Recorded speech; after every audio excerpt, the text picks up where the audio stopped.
यहाँ पे कुछ प्रैक्टिस प्रॉब्लम दिए गए हैं जो कि आप एग्ज़ाम के प्रिपरेशन के लिए कर सकते हैं। इसमें हमारे पास जो स्टेटमेंट दी गई है बिल्कुल उसी तरह है जिस तरह हमने पहले दो एग्जांपल्स की हैं। हमें 3 यूनिट्स दिए गए हैं और तीनों यूनिट्स की मिनिमम और मैक्सिमम पावर की वैल्यू दी गई है। इसके अलावा h यानी हीट रेट फंक्शन दिया गया है। इट्स मीन कि हमें इसको f में कन्वर्ट करना होगा और इसके अलावा हमें फ्यूल कॉस्ट दी गई है। ये टेबल असाइन किया गया है साथ। इस टेबल में जो लोग power system operation and control का कोर्स पढ़ रहे हैं वो लोग फेमिलियर होंगे।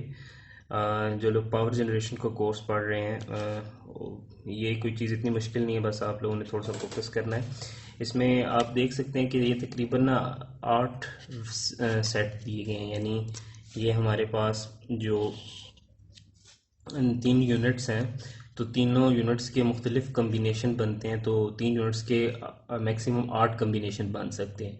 कम्बिनेशन से यहाँ पे मुराद है कि तीनों यूनिट्स ऑफ हो सकते हैं, तीनों में से यूनिट 3 ऑन होगा और बाकी दोनों ऑफ हो सकते हैं एंड सो ऑन। इसके बाद ये जो मैक्सिमम जनरेशन और मिनिमम जनरेशन लिखा हुआ है, ये जो भी यूनिट्स इस वक्त ऑन हैं उनकी जो टोटल मैक्सिमम वैल्यू ऐड करके बनती है वो मैक्सिमम जनरेशन में आएगी, और जो मिनिमम जनरेशन बनती है वो मिनिमम जनरेशन में आएगी। जैसे फॉर एग्जांपल मैं अगर इस सेकंड केस को लूँ, इसके अंदर यूनिट 1 और यूनिट 2 ऑफ हैं जबकि यूनिट 3 ऑन है। सो इट्स मीन के जो यूनिट 3 अगर ऑन है तो सिर्फ यूनिट 3 की मिनिमम और मैक्सिमम वैल्यू यहाँ पे आएगी। तो यूनिट 3 की मिनिमम वैल्यू हमारे पास है 50 मेगावाट, तो यहाँ पे हमारे पास मिनिमम जनरेशन 50 मेगावाट आ गई है, जबकि जो मैक्सिमम वैल्यू है वो मैक्सिमम वैल्यू हमारे पास यहाँ पे आ गई है 200 मेगावाट। इसके बाद अगर आप देखें तो हमारे पास ये पहले 3 सोल्यूशन इनफिजिबल लिखे हुए हैं। तो इनफिजिबल होने का मतलब ये है कि हमारे पास लोड की जो डिमांड है, यहाँ पे हमारे पास लोड जो कनेक्टेड है वो 550 मेगावाट का लोड कनेक्टेड है। तो लोड की जो डिमांड है वो यहाँ पे मिनिमम और मैक्सिमम जनरेशन जो है वो उसको पूरा नहीं कर पा रही। जैसे फॉर एग्जांपल अगर 550 मेगावाट की डिमांड है तो आप पहले तीनों केसेस में देखें तो हमारे पास जो डिमांड है मैक्सिमम जनरेशन जो है वो 0, 200 और 400 है, जबकि चौथे केस में 600 है। इसका मतलब है यहाँ पे जो लोड है उसको फुलफिल किया जा सकता है। सो ये हमारे पास इसलिए यहाँ पे इनफिजिबल लिखे हुए हैं। अच्छा, अब आपने क्वेश्चन कैसे इसको अटेम्प्ट करना है, ये बेसिकली जो प्रॉब्लम है इसमें यूनिट कमिटमेंट का भी कंडीशंस दी हुई हैं। पावर जनरेशन के जो लोग स्टूडेंट्स जो कोर्स पढ़ रहे हैं उन वो अभी फेमिलियर नहीं है कि यूनिट कमिटमेंट क्या चीज़ होती है। सो अभी आपने इसको अटेम्प्ट कैसे करना है इस क्वेश्चन को, कि आपके पास प्रॉब्लम स्टेटमेंट यही होगी जो ऊपर दी हुई है, और आपके पास आपने देखना है कि फॉर एग्जांपल अगर आपको ना जैसे पहले 3 केसेस को आप स्किप बेशक कर दें और चौथे केस से लें, तो फॉर एग्जांपल चौथे केस में अभी हमारे पास यूनिट 2 और यूनिट 3 ऑन है ना, तो इसका मतलब है कि अब आपने जो इकोनॉमिक डिस्पैच और के जितना भी सोल्यूशन परफॉर्म करना है ना, वो सिर्फ यूनिट 2 और यूनिट 3 की इक्वेशंस को लेके करना है, यानी उन्हीं की मिनिमम मैक्सिमम, यानी यूनिट 1 को आपने कंसिडर करना ही नहीं क्योंकि यूनिट 1 ऑफ है, इसलिए वो पावर डिलीवर ही नहीं कर रहा। सो जब आप इन दोनों को कंसिडर करके करेंगे तो इसका मतलब ये होगा कि आप सिर्फ इन दोनों के हीट रेट फंक्शन से एफ फाइंड करेंगे, और जहाँ पे हम पहले 3 पावर्स को ऐड कर रहे थे या 3 एफ फंक्शंस को ऐड करके टोटल कॉस्ट और वो सारा निकाल रहे थे, तो अब आपको वहाँ पे 2 करना पड़ेगा। और ये जो आपको पी की वैल्यूज दी, ये बेसिकली सोल्यूशन है, तो आपके एट द एंड ये आंसर्स आने चाहिए।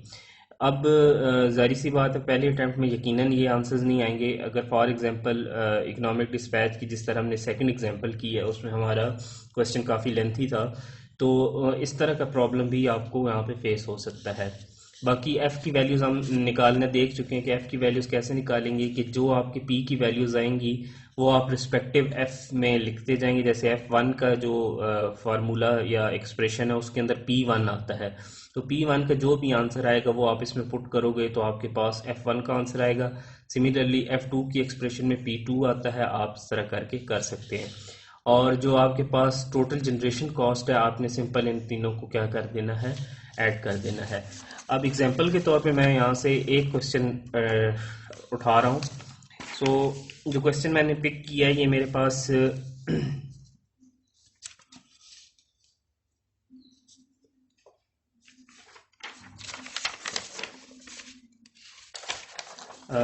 पहला स्टेप जो है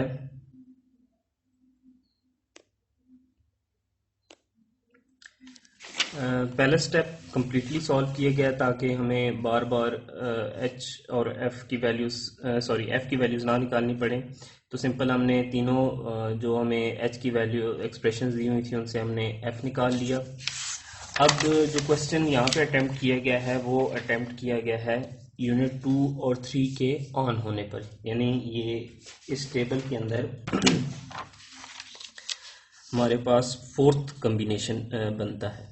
सो अब हमने जिस तरह पहली एग्जांपल्स में किया, मेथडोलॉजी नहीं चेंज होनी, मेथडोलॉजी वही रहनी। अब हमारे पास क्योंकि दो यूनिट्स अवेलेबल हैं, इसका मतलब है हम जब लेग्रैंज फंक्शन डिफाइन करेंगे तो हमारे पास दो एफ फंक्शंस होंगे, F2 और F3 प्लस लेमडा, और यहाँ पे कंस्ट्रेंट होगी। अब कंस्ट्रेंट हमारे पास क्या है कि लोड, हमारे केस में इस वक्त लोड 550 मेगावाट है, माइनस P2 माइनस P3। तो P1 यहाँ पे नहीं आ रहा बिकॉज P1 हमारे केस में ऑफ है। सो अब हमने लेग्रैंज फंक्शन कम्प्लीटली डिफाइन कर लेना है। उसके बाद जिस तरह हमने पहले किया है कि हमने लेग्रैंज फंक्शंस के पावर्स और लेमडा के रिस्पेक्ट से डेरिवेटिव लिए, वही चीज़ आपने इसी तरह फाइंड कर लेनी है। डेरिवेटिव्स के बाद हम देखेंगे कि हमने उन डेरिवेटिव्स को इक्वल टू ज़ीरो पुट करना है, और इक्वल टू ज़ीरो पुट करने के बाद हमने P2, P3 और लेमडा के आंसर्स निकाल लेने हैं। सो जो एट द एंड हमारे पास अभी सोल्यूशन आएगा उसमें देख सकते हैं हम कि P2 हमारे पास आ रहा है 528.2 मेगावाट और P3 हमारे पास आ रहा है 21.2 मेगावाट, और जो लेमडा आया है पहले आइट्रेशन के अंदर वो हमारे पास 9.809 आ रहा है। अब यहाँ तक क्वेश्चन होपफुली सब लोग कर लेंगे। अब इसके बाद हमने क्या करना था, कंस्ट्रेंट्स चेक करनी थी। तो पहले हम वो कंस्ट्रेंट्स चेक करेंगे इक्वालिटी और इनइक्वालिटी की।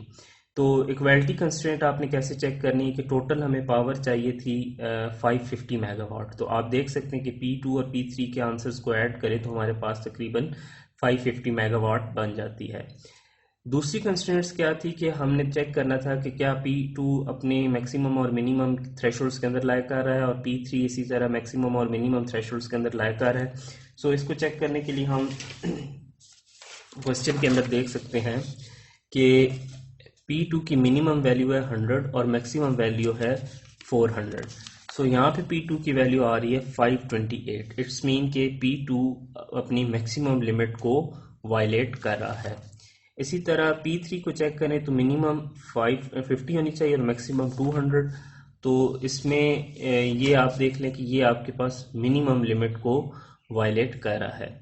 अब ये अगर मैक्सिमम को कर रहा है या मिनिमम को कर रहा है, तो यहाँ पे जिस तरह हमने पहले क्वेश्चंस में किया था कि तीन जनरेटर्स थे तो उनमें से एक कम से कम एक का जो लेमडा था उसको हमने रेफरेंस रख लिया। लेकिन अब यहाँ पे क्योंकि दोनों जनरेटर्स वायलेट कर रहे हैं, इसका मतलब दोनों पे वही रूल अप्लाई होगा क्या कि अगर जो जनरेटर अपर लिमिट को वायलेट कर रहा है उसको अपर वैल्यू असाइन कर दें और जो लोअर को कर रहा है उसको लोअर वैल्यू असाइन कर दें। तो इसका मतलब ये हुआ कि जनरेटर जो ये वाला है इसको 400 हम असाइन करेंगे, और जो लोअर वाला है इसको इनकेस 50 अगर असाइन करते हैं तो ये हमारे पास देख सकते हैं कि हमारा किस तरह का सोल्यूशन निकलता है। अगर हम इसको 400 असाइन करते हैं यूनिट 2 को और यूनिट 3 को हम लोअर लिमिट यानी 50 असाइन करते हैं तो हमारा जो नेट रिजल्ट है वो बनेगा 450, जबकि हमें 550 चाहिए। इट्स मीन के अभी जो हमने यानी मैं तो यहाँ पे वो स्टेप कर देता हूँ। हमने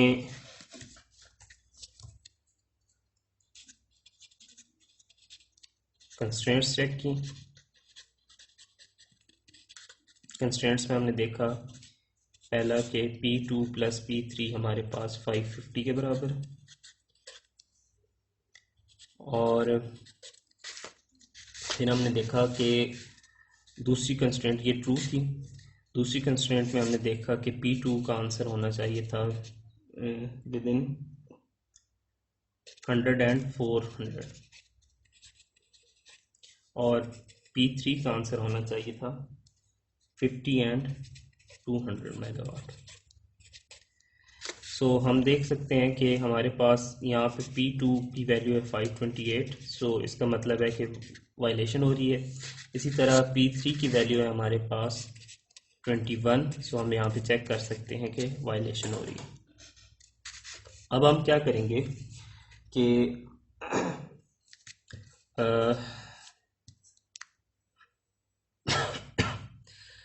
अब हम यहाँ पे, क्योंकि जो लैम्डा वाली चीज़ है, हम देख सकते हैं कि लैम्डा आपके पास यहाँ पे वो चीज़ नहीं है, क्योंकि दोनों जनरेटर वायलेट करें। तो अब हम क्या करेंगे कि P2 को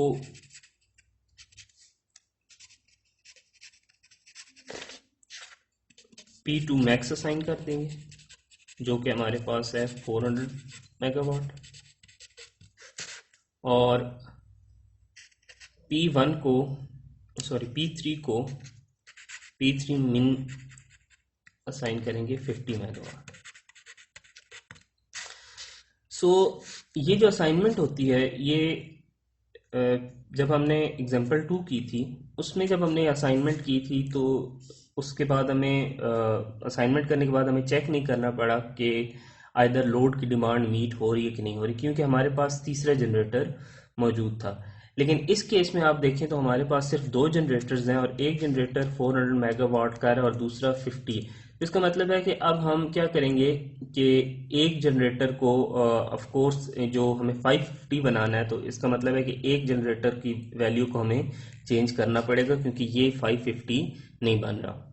सो अब हमें इसको मज़ीद लैम्डा की फॉर्म में सॉल्व करने से पहले हम इसका सोल्यूशन ऑटोमेटिकली खुद से निकाल सकते हैं। कैसे कि देखें, अगर हमने बनाना है, ये बन रहा है 450 और हमें चाहिए 550, इसका मतलब हमें पावर ज़्यादा करनी है। सो अब अगर हम P3 को नहीं चेंज करते और P2 को चेंज कर देते हैं, तो इसका मतलब ये होगा कि P2 अपनी मैक्सिमम लिमिट से ऊपर चला जाएगा। सो अब क्या होगा कि आप, इसका मतलब है कि अगर इसको बढ़ाते हैं तो अगेन कंस्ट्रेंट्स जो होगी वो वायलेट हो रही होंगी। जबकि अगर हम इसमें जो हमें एक्स्ट्रा 100 मेगावाट चाहिए, अगर हम यहाँ से लेते हैं, तो फिर भी जो ये 150 पे चला जाएगा और स्टिल अपनी लिमिट्स में रहेगा। सो इसका मतलब ये है कि अब हम सोल्यूशन कुछ इस तरह से बनाएंगे कि इसको 400 पे रखेंगे और इसको हम ले जाएंगे 150 पे। अब जब आप ये कर लें, इसके बाद आप अब लैम्डा के साथ चेक कर सकते हैं। आप कैसे चेक करें कि आपकी जो बेसिक इक्वेशंस हैं जिनके अंदर P2 और लैम्डा और P3 और लैम्डा इन्वॉल्व हैं, वहाँ पे ये वैल्यूज पुट करें और लैम्डा के आंसर निकालें। अब यहाँ पे हम वो चेक कर सकते हैं जो हमने एग्जांपल 2 में किया, क्योंकि हमारे पास P3 का आंसर विद इन थ्रेशोल्ड आ रहा है। इसका मतलब है इसके लैम्डा को आप रेफरेंस लेंगे, और P2 के जो आंसर आया है 400, क्योंकि ये अपर लिमिट है, इसलिए इससे जो लैम्डा निकलेगा वो इस रेफरेंस से कम होना चाहिए। तो ये चीज़ आप चेक कर सकते हैं। सिमिलरली आप इसी तरह इन सारे क्वेश्चंस को अटेम्प्ट कर सकते हैं। आपने क्या करना है कि आपने यहाँ पे देखना है कि कौन से जनरेटर्स ऑन है और कौन से ऑफ हैं। जिन जनरेटर्स को ऑन रखा गया है उन जनरेटर्स के सिर्फ एफ फंक्शंस को आपने कॉस्ट फंक्शन में लेना है, और उन्हीं की P1 P2 P3 जो भी गिवन होगी उनको आपने वैल्यूएट करना है। सो आप लोग ये क्वेश्चंस अटेम्प्ट करें, और एग्ज़ाम से पहले मुझे बेशक आप सॉल्यूशंस भेज सकते हैं, मैं आपको रिस्पॉन्ड कर दूंगा। Thank you.